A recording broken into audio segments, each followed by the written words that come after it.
Rev up your engines!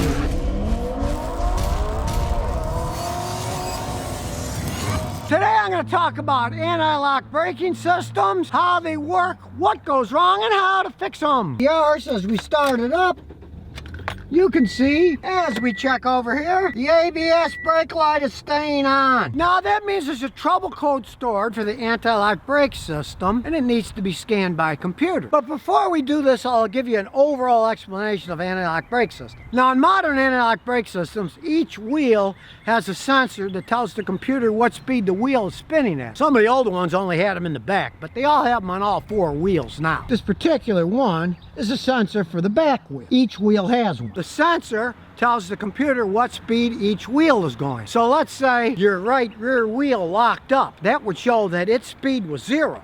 And if it saw the left rear wheel was still spinning, it knows it's got to pulsate the right rear one so it doesn't lock up anymore. Now, of course, all this stuff is run by computers, and it's hard to see on this one, but when you look down there, you see all these little lines. I'll zoom in. There you go. You can see the hydraulic lines going down there. That is the Abs Modulator Assembly, where that black line goes on and all the hoses are coming out. That's the unit that the computer uses to modulate which brakes need to be pulsed and which don't. So when you come to a stop, say in the ice and snow, when I was young, you had to pump the brakes quickly so you didn't skid. Computer does it, and it can do it thousands of times in a very short period of time. Nobody's foot is that fast, not even a soccer player. You always want to pray the module isn't bad. Some of these modules are $1,700. They're a royal pain to change. You can see that one's way down there where there's no working room. So let's scan this one and see what the heck's going on. It is a regular scan tool, and it just plugs in here under the dash like a regular scan tool. Then we read the data. Relatively automated systems. This Innova's a great scan tool. We'll go to system status, ABS, and here we go. It knows it's a Yaris. And what does it have a code?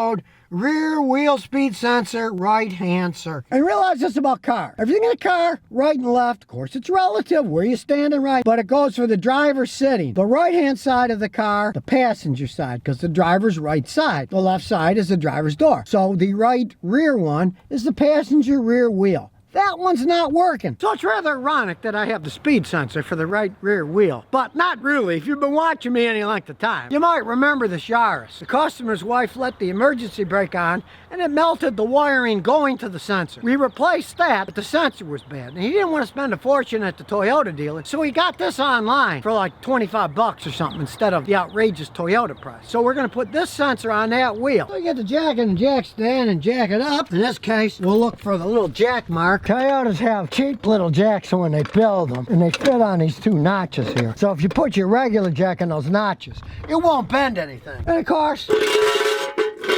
slide the jack stand under there so it doesn't crush anything, and pull off the plastic hubcap. That's cranked. Take them off. Well, we got to plug it in, don't we? That's the only problem with electric impact wrenches. You need electricity. Now, the battery-powered ones, they don't seem to last very long, so I stick to the wired ones. Now we can take it off. Comes the wheel. Well, give it a couple kicks. They often rust on. That's really rusted on. Well, when they don't come off, get a big hammer and smack them on the inside. That always works. Now the sensor's on the back side, so we got to take all this off. And as usual, that's kind of stuck, so there we go. Now the sticker is, this is on the back side, so we got to take the hub off. There's 4 bolts in here. We're going to take them off. Now, they're all 14 millimeters, so go to the biggest one, stick it on, and take them off. Now, these babies are on tight. My electric impact won't take them off, so I got a long extension bar. You can see it's pretty rusty. Man, that thing's on there. Now, unfortunately, this car came from up north. Everything's rusted. You can get it off by hand. It's going to take forever, so I'm using my ear impact. I'm lazy. We'll go the more efficient route. If you notice, even this is struggling. There she goes. There's 1. 3 to go. You can see how rusted and corroded it is. So when we put it back together, we're going to put some WD-40 on it. And out comes the last one. But of course, this is rusted in too. So, oh, what's the old slide hammer?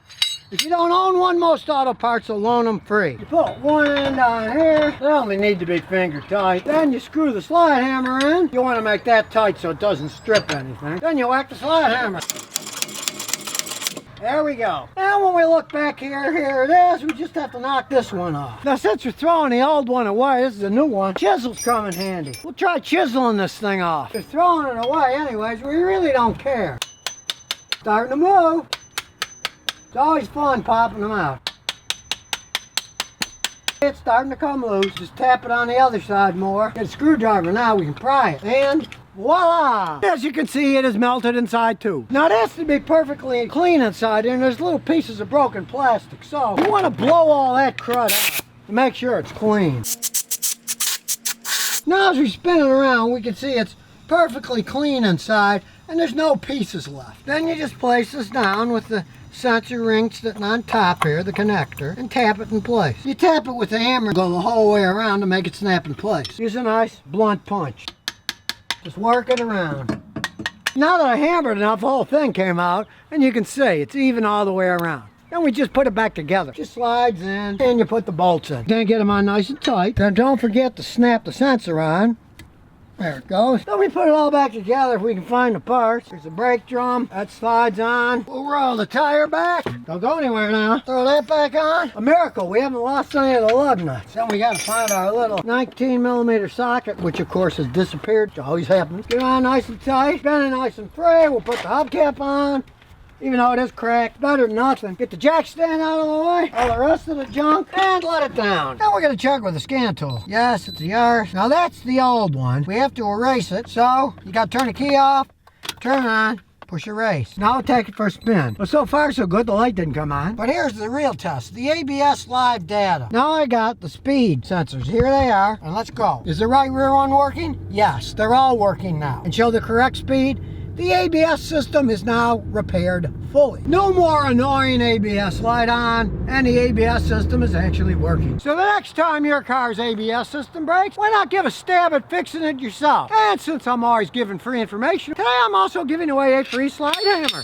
So you can fix your own car. To have a chance to win, place a clean, non-offensive comment on the YouTube comments below, and a winner will be chosen randomly by computer to get a slide hammer to fix all kinds of stuff with. And here's some bonus questions and answers. There says, big fan from Jamaica. I got a Rodeo S4 needs a transmission. All I can find is high mileage transmissions for a bunch of money here in Jamaica, a limited selection. Can I use the Nissan Pathfinder transmission? Here's the thing. You're talking about a Nissan and you're talking about an Isuzu.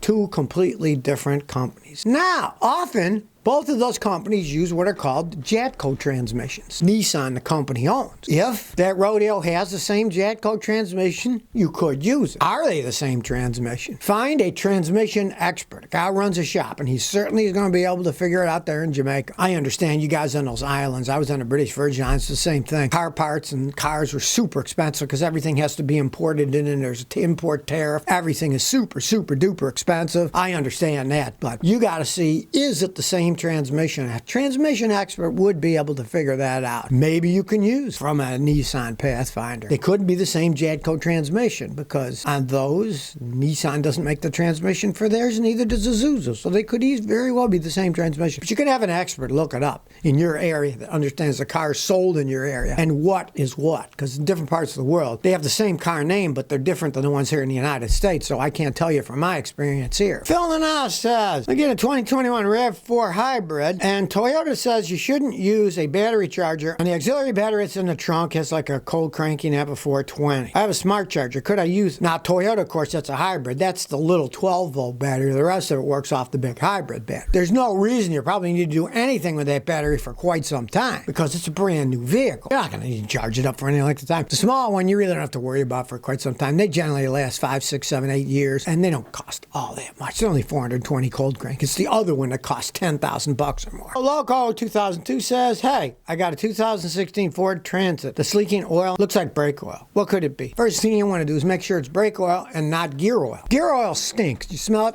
It's horrible. Brake oil is really slimy and has a completely different odor. So get a can of brake fluid, stick your finger in, feel it and smell it. And if it's the same stuff, then you got a brake leak somewhere. The only thing that generally leaks are two things. Either the rubber hose got cracked or broken and you'll see the hose is all wet and you replace the brake hose, or the calipers are leaking and when you take the tire off, you'll see the caliper is all wet and the bottom of the caliper will be dripping. You'll know that it needs a new caliper or a rebuilt one. The rebuilt ones are perfectly fine to get. You save a ton of money buying them too.